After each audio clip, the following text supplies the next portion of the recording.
Hello guys, welcome back friends. आज का session में मैं बात करूं जीके के मोस्ट एक्सपेक्टेड और important question, previous year question जो आपके एसएससी जेके एसएसबी में पूछे जा सकते हैं। ये क्वेश्चन बहुत ही इंपॉर्टेंट है जीके का सेशन, इसमें सारी सेक्शनों के क्वेश्चन होंगे। तो आज का जो सेक्शन रहेगा इसमें हमारा सेशन 1 है, तो जीके के इंपॉर्टेंट क्वेश्चन जो प्रीवियस ईयर क्वेश्चन रहे हैं उन क्वेश्चनों को अब हम डिस्कस करने वाले हैं। चलिए फर्स्ट क्वेश्चन, हु विल्ट विजय सितंब।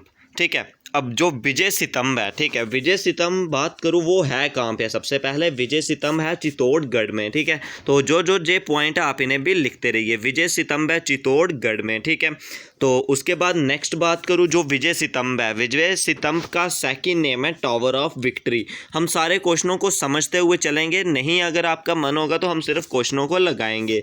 तो सेकंड आपका रहेगा टावर ऑफ विक्ट्री, भी हम इसे बोलते हैं। तो इसका जो बनाया था वो किसने बनाया था? राणा सांगा ने। ठीक है, राणा सांगा ने इसको कब बनाया था? 1448 में। ठीक है, 1448 में उन्होंने इसको क्यों बनाया था? जब उन्होंने गुजरात और मालवा में महमूद खिलजी की जो आर्मी उसने डिप्लॉयड करी थी उसको हरा के उन्होंने एक टावर ऑफ विक्ट्री जो चित्तौड़गढ़ में बनाया था। ठीक है, तो जहाँ इसे विजय सितंब भी हम बोलते हैं। ऑप्शन नंबर इसका जो सी है वो आपका बिल्कुल करेक्ट हो जाएगा। आपको इस क्वेश्चन की जो पीडीएफ है वो भी मिल जाएगी, तो पीडीएफ का लिंक आपको डिस्क्रिप्शन पे मिल जाएगा टेलीग्राम का, तो वहाँ से आपको जो सारी अपलोडेड पीडीएफ होंगी वो वहाँ से मिल जाएंगे। अब चलिए जो नेक्स्ट क्वेश्चन है, which of the following is not an member of the BRICS. इनमें से कौन सी कंट्री है जो ब्रिक्स का मेंबर नहीं है? तो सबसे पहले ऑप्शन दिया हुआ है इंडोनेशिया, ब्राज़ील, रशिया आ गया, इंडिया आ गया। ठीक है, इसका जो सही ऑप्शन रहेगा ऑप्शन नंबर ए इंडोनेशिया। तो ब्रिक्स की बात करूं, जो ब्रिक्स सम्मेलन है वो 5 कंट्री के बीच होता है। तो सबसे पहले जे कहां पे स्टार्ट हुआ था? 2009 में जे स्टार्ट हुआ था ब्रिक्स का सम्मेलन। तो इसमें कौन कौन सी कंट्रीज होती हैं आप उन्हें लिख लीजिए। बी से आ जाएगा आपका ब्राज़ील, उसके बाद आ गया आपका आर से आ जाएगा रशिया। ठीक है, आर से हो जाएगा रशिया, आई से हो जाएगा इंडिया। ठीक है, आई से इंडिया लिख सकते हो। उसके बाद आ गया आपका सी से आ जाएगा चाइना।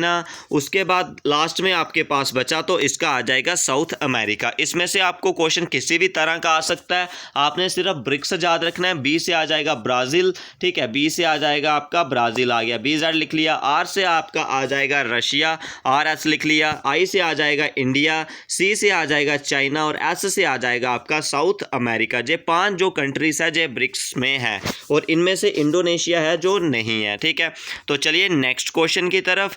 इनमें से आपने बताना है which of the following hydro electric project does not belong to the Tamil Nadu. इनमें कौन सा हाइड्रो इलेक्ट्रिक पावर प्रोजेक्ट है जो तमिलनाडु में नहीं है? अब तमिलनाडु की कैपिटल की बात करूं, तमिलनाडु कैपिटल आपकी रहेगी चेन्नई। तो ऑप्शन दिए हुए आपको अलियार, कुंडा, इडुक्की या पेरियार। तो इसका आपका सही ऑप्शन रहेगा ऑप्शन नंबर सी इडुक्की, जो तमिलनाडु में नहीं है। ठीक है, अब चलिए नेक्स्ट जो क्वेश्चन आपका आ जाएगा, नेक्स्ट क्वेश्चन है कुका मूवमेंट। जो कुका मूवमेंट थी वो 19th सेंचुरी में स्टार्ट हुई थी। तो कहाँ पे वो हुई थी? वेस्टर्न पंजाब में, महाराष्ट्र में, बंगाल में या मध्य प्रदेश में? तो इन 4 ऑप्शनों में आपने बताना है जो कुका मूवमेंट है वो क्या थी। तो जो कुका मूवमेंट थी वो स्टार्ट हुई थी आपकी वेस्टर्न पंजाब से, यानी कि पंजाब में वो स्टार्ट हुई थी 19th सेंचुरी में। तो इसे स्टार्ट क्यों किया गया था? जो इंटरकास्ट मैरिज हो गया, विडो रीमैरिज हो गया, विडो रीमैरिज के जो होते थे उन केस के अगेंस्ट के लिए इस मूवमेंट को स्टार्ट किया गया था। जो विडो रीमैरिज हो गया, उसके बाद जो आपका इंटरकास्ट मैरिज हो गया, इसके जो खिलाफ था, तो वो कुका मूवमेंट इधर स्टार्ट की गई थी।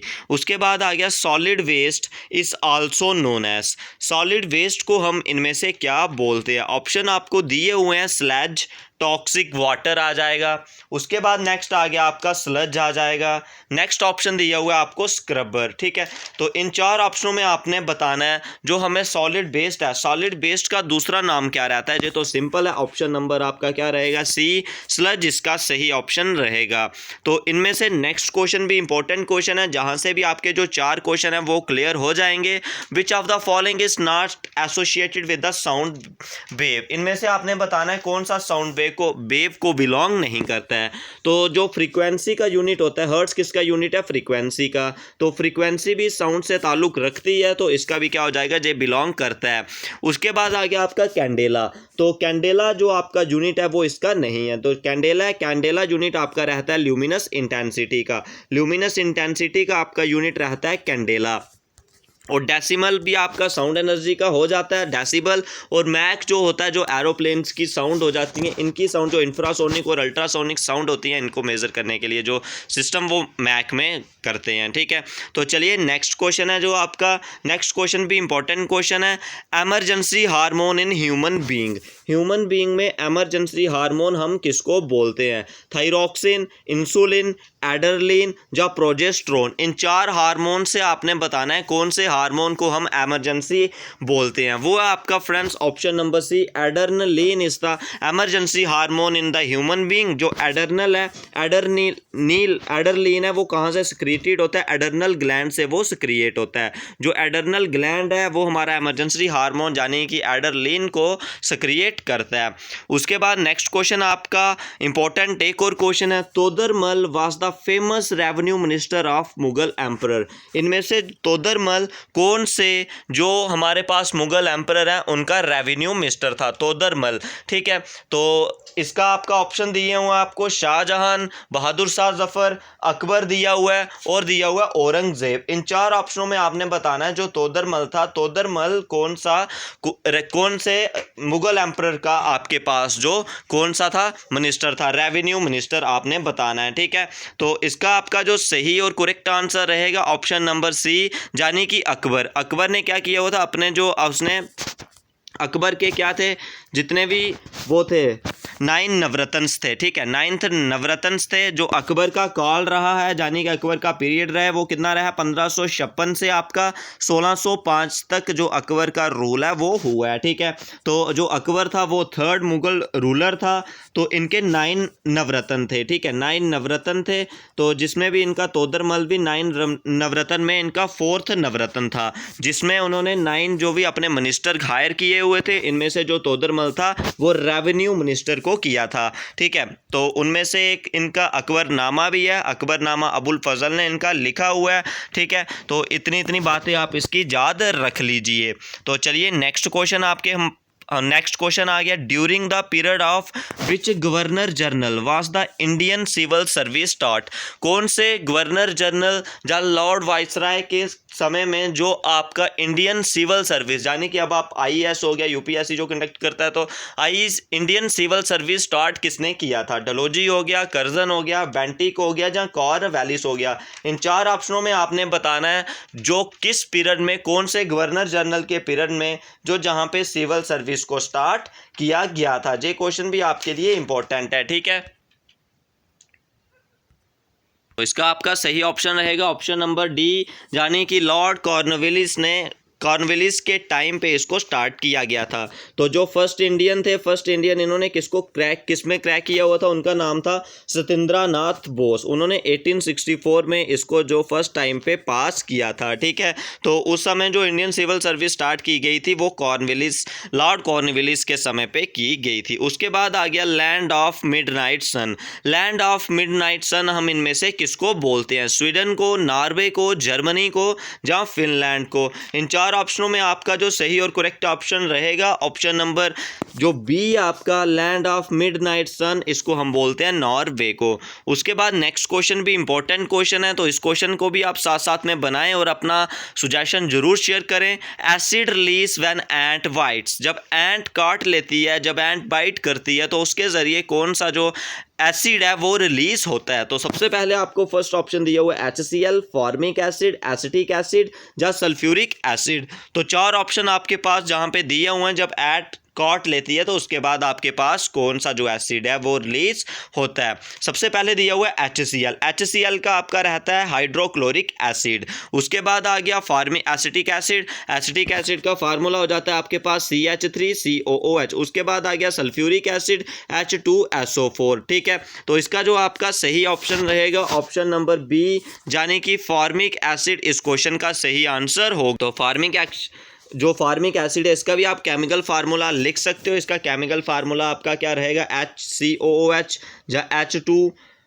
H2C2O भी लिख सकते हो, ठीक है। तो इस तरह का भी आपका रह सकता है। HCOOH आपका क्या हो जाता है, फॉर्मिक एसिड हो जाता है, ठीक है। तो CH2O2 भी लिख सकते हो जो आपके एसिड लिस्ट जब एंट बाइट करती थी।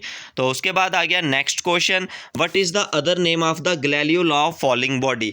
तो Galileo law of falling body का जो अदर नेम है वो क्या है, laws of motion, Newton first law, Newton second law या न्यूटन थर्ड लॉ। जो गैलीलियो ने लॉ दिया हुआ है तो उसका अदर नेम हम क्या बोलते हैं। ऑप्शन दिए हुए हैं न्यूटन लॉस, तो कौन सा न्यूटन का लॉ रहेगा जहाँ लॉस ऑफ मोशन रहेंगे। तो इसका आपका सही और करेक्ट आंसर रहेगा ऑप्शन नंबर बी, न्यूटन का फर्स्ट लॉ। न्यूटन के फर्स्ट लॉ को ही हम गैलीलियो का लॉ बोलते हैं। तो इस लॉ में क्या बात करी जाती है, जो भी कोई बॉडी रेस्ट में है वो रेस्ट में रहेगी, जब कोई बॉडी मोशन में है तो तब तक वो अपनी स्टेट चेंज नहीं करेगी रेस्ट या मोशन वाली, जब तक उस पर कोई फोर्स अप्लाई नहीं होगी। फॉर एग्जांपल जैसे कि कोई भी एक बुक है आपकी टेबल पे पड़ी हुई है, वो तब तक टेबल पे रहेगी जब तक आप उसको उठाओगे नहीं। तो उसके बाद जब कोई भी बॉडी गाड़ी चल रही है तो वो तब तक रुकेगी नहीं जब आप उस पर जहाँ फोर्स अप्लाई नहीं करोगे, जहाँ कोई एक्सटर्नल फोर्स उस पर एक्ट नहीं करेगी। तो इसका रहेगा आपका जो न्यूटन का फर्स्ट लॉ। तो उसके बाद भी नेक्स्ट क्वेश्चन भी आपके पास इंपॉर्टेंट है, who is the author of the autobiography of India struggle. ठीक है, ऑटोबायोग्राफी जो इंडिया स्ट्रगल की किसने लिखी हुई है, एनी बेसेंट ने, सुभाष चंद्र बोस, चित्तरंजन दास या सरदार वल्लभ भाई पटेल। तो इसका आपका जो सही और करेक्ट आंसर रहेगा option number C, S C. Bose ने जो ऑटोबायोग्राफी है इंडिया स्ट्रगल की वो लिखी हुई है। तो ये कब लिखी गई थी, 1942 में ये पब्लिश्ड हुई थी इंडिया स्ट्रगल। तो स्टार्ट कब हुई थी, ये 1920 में स्टार्ट हुई थी और 1942 तक ये बनी थी। ठीक है, 1942 तक ये कंप्लीट और पब्लिश हो गई थी। ये 2 पार्ट में कंप्लीट हुई थी। फर्स्ट पार्ट इसका रहा था 1920 टू 1934, फिर उसके बाद 1935 टू 1942 2 पार्ट में ये कंप्लीट हुई थी।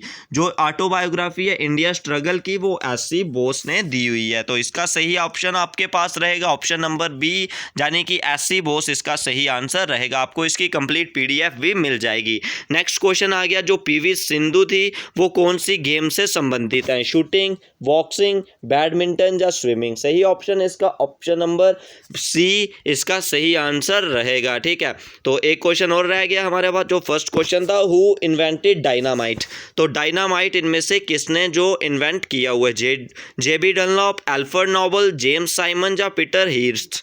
ऑप्शन नंबर जो इसका बी रहेगा अल्फ्रेड नोबल इसका सही आंसर रहेगा। जे क्वेश्चन आपके जो जेके एसएसबी की प्रेपरेशन कर रहे हैं, एसएससी एमटीएस, एसएससी जीडी, जितने भी आपके कॉम्पिटिटिव एग्जाम है उनके लिए बहुत ही इंपॉर्टेंट और बेनिफिशियल सब इंपॉर्टेंट क्वेश्चंस थे। तो इसके आपके 15 क्वेश्चन ऐसे हुए तो जाने की थोड़ा थोड़ा उस पर और भी जो है एडअप हुआ तो 30 तक क्वेश्चन आपके बन गए। तो अपनी सुजेशन जरूर बताएं आपको सेशन कैसा लगा और वीडियो को भी अपने फ्रेंडों में जरूर शेयर करें। इस वीडियो में बस इतना ही।